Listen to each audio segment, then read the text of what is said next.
बीमा एक ऐसा शब्द है जो ना एक तरफ तो सुरक्षा का एहसास दिलाता है, लेकिन दूसरी तरफ थोड़ी उलझन भी पैदा करता है। तो आज हम इसी उलझन को सुलझाने वाले हैं और ये समझेंगे कि आखिर ये काम कैसे करता है। अच्छा, हम सब कभी ना कभी उन क्या होगा अगर वाले पलों के बारे में सोचते हैं, है ना? मतलब क्या होगा अगर कोई अचानक बीमार पड़ जाए या कोई एक्सीडेंट हो जाए? असल में यही वो सवाल हैं जिनके जवाब के लिए बीमा जैसी चीज बनी है।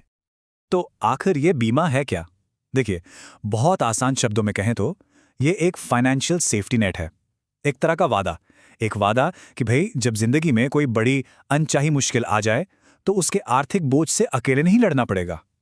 तो चलिए अब इस दुनिया में थोड़ा और गहरा उतरते हैं। देखिए, बीमा के ना 1 दर्जन से भी ज्यादा टाइप हो सकते हैं और सच कहूं तो पहली नजर में ये काफी कंफ्यूजिंग लग सकता है। पर चिंता मत कीजिए, इसे समझने के लिए हम इसे कुछ आसान हिस्सों में तोड़कर देखेंगे। तो सबसे पहले हम उन बीमा पॉलिसियों पर फोकस करेंगे जो सीधे सीधे हमारी और हमारे परिवार की सुरक्षा करती हैं। कह सकते हैं कि ये सबसे पर्सनल और शायद सबसे जरूरी कैटेगरी है। हम यहाँ उन सिचुएशंस की बात कर रहे हैं जो किसी की भी जिंदगी पर असर डाल सकती हैं, चाहे वो अचानक आई कोई बीमारी हो या किसी एक्सीडेंट का खतरा। इन सभी पॉलिसियों का एक ही मकसद है, मन की शांति देना। तो इस कैटेगरी में ना 4 मेन सुरक्षा कवच आते हैं। पहला है हेल्थ इंश्योरेंस, जो हॉस्पिटल के बिलों का ध्यान रखता है। फिर आता है लाइफ इंश्योरेंस, जो ये पक्का करता है कि किसी के न रहने पर भी परिवार आर्थिक रूप से सेफ रहे। इसके बाद है पर्सनल एक्सीडेंट इंश्योरेंस, जो किसी हादसे के वक्त काम आता है। और आखिर में टर्म इंश्योरेंस, जो एक तय समय के लिए एक बड़ा सुरक्षा कवर देता है। मतलब ये सभी मन को शांति देने के लिए ही बनाए गए हैं। लेकिन रुकिए, बीमा का काम सिर्फ जोखिम से बचाना ही नहीं है। अब यहां से चीजें और भी इंटरेस्टिंग हो जाती हैं, क्योंकि कुछ पॉलिसियां ऐसी भी हैं जो सुरक्षा के साथ साथ पैसा बनाने या कहें कि वेल्थ क्रिएट करने का एक जरिया भी हो सकती हैं। उदाहरण के लिए पेंशन प्लान्स को ही ले लीजिए, जो रिटायरमेंट के बाद एक रेगुलर इनकम का जरिया बनते हैं।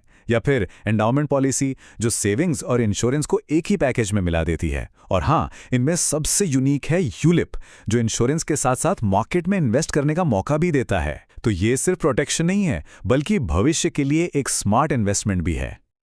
चलिए अब जरा इस सबसे दिलचस्प हाइब्रिड टाइप यानी यूलिप पर थोड़ा करीब से नजर डालते हैं।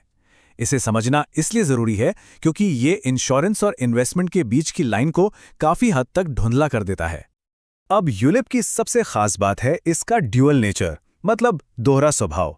इसका एक हिस्सा तो बिल्कुल ट्रेडिशनल इंश्योरेंस की तरह लाइफ को कवरेज देता है, लेकिन जो दूसरा हिस्सा है उसे स्टॉक मार्केट में इन्वेस्ट किया जाता है, जिससे बढ़िया रिटर्न मिलने की उम्मीद रहती है।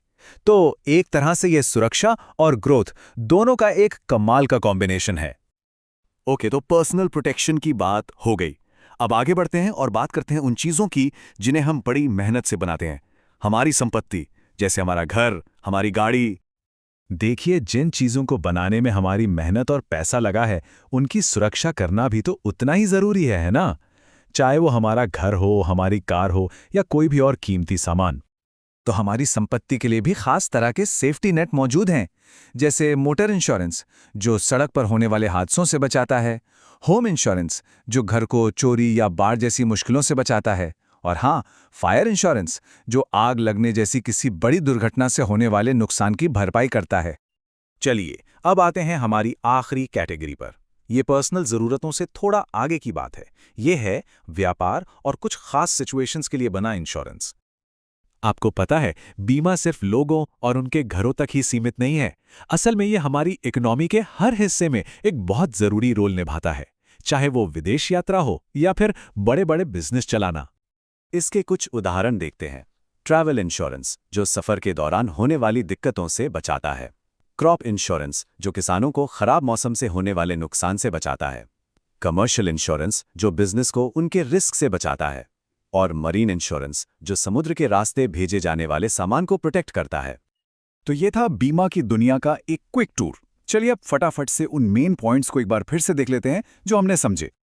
हमने देखा कि बीमा को हम मोटे तौर पर 3 बड़ी कैटेगरी में बांट सकते हैं। पहली, जो हमारी जिंदगी और सेहत की सुरक्षा करती है। दूसरी, जो हमारी कीमती चीजों यानी संपत्ति को सेफ रखती है। और तीसरी, जो बिजनेस और दूसरी खास जरूरतों के लिए कवरेज देती है। तो अब जब बीमा की ये पूरी तस्वीर हमारे सामने साफ है, एक सबसे ज़रूरी सवाल उठता है कि ज़िंदगी के इस सफ़र में अलग-अलग मोड़ पर कौन सा फाइनेंशियल सेफ्टी नेट सबसे ज़्यादा ज़रूरी है। ये एक ऐसा सवाल है जिस पर सोचना हम सभी के लिए वाकई बहुत ज़रूरी है।